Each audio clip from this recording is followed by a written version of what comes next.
ফারাক্কায় নাবালিকাকে ধর্ষণ ও খুনের ঘটনায় জড়িত দীনবন্ধু হালদারকে ফাঁসিয়ে শুভজিৎ হালদারকে যাবজ্জীবন কারাদণ্ড নির্দেশ দিল জঙ্গিপুরের অতিরিক্ত জেলা ও দায়রা আদালত।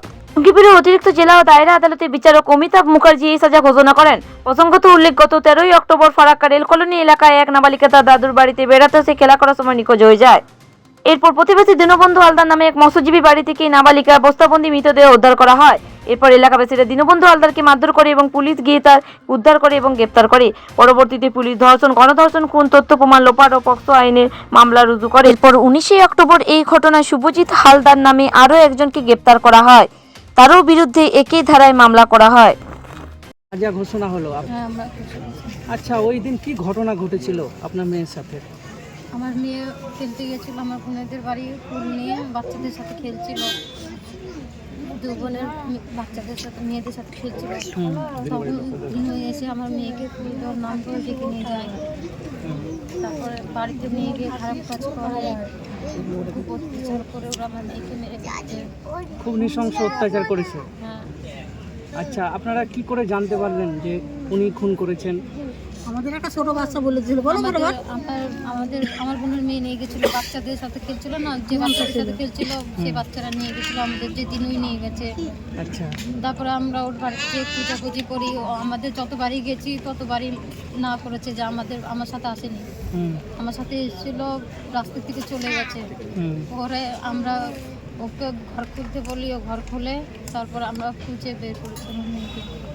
আচ্ছা, একজন উইটনেস পাশের বাড়ি দেখতে পায় যে বাচ্চা মেয়েটাকে, যেহেতু মেয়েটা ফুল ভালোবাসতো, মেয়েটাকে ফুল দেওয়ার নাম করে মেয়েটা 10টা সাড়ে 10টা এরম টাইমে ওর দিল্লি থেকে মেয়েটা রিসেন্টলি এসেছিলো তার মামার বাড়িতে বেড়াতে, এবং তারপর ওকে ওখান থেকে এই দিনু ডেকে নিয়ে যায় যখন ও আরও ছোটো ছোটো বাচ্চাদের সঙ্গে খেলছিল। মেয়েটা ফুল ভালোবাসতো, তাই ফুল দেওয়ার লোভ দেখিয়ে ওকে নিয়ে যাওয়া হয় ওর বাড়িতে। তারপর ওকে কিছুক্ষণ পর তার পেছনে পেছনে শুভ হালদার ঢোকে এবং তারপর শুভ হালদার দুজনে মিলে এর কাপড় দিয়ে মুখ চেপে এর উপরে নৃশংসভাবে শারীরিক নির্যাতন করে।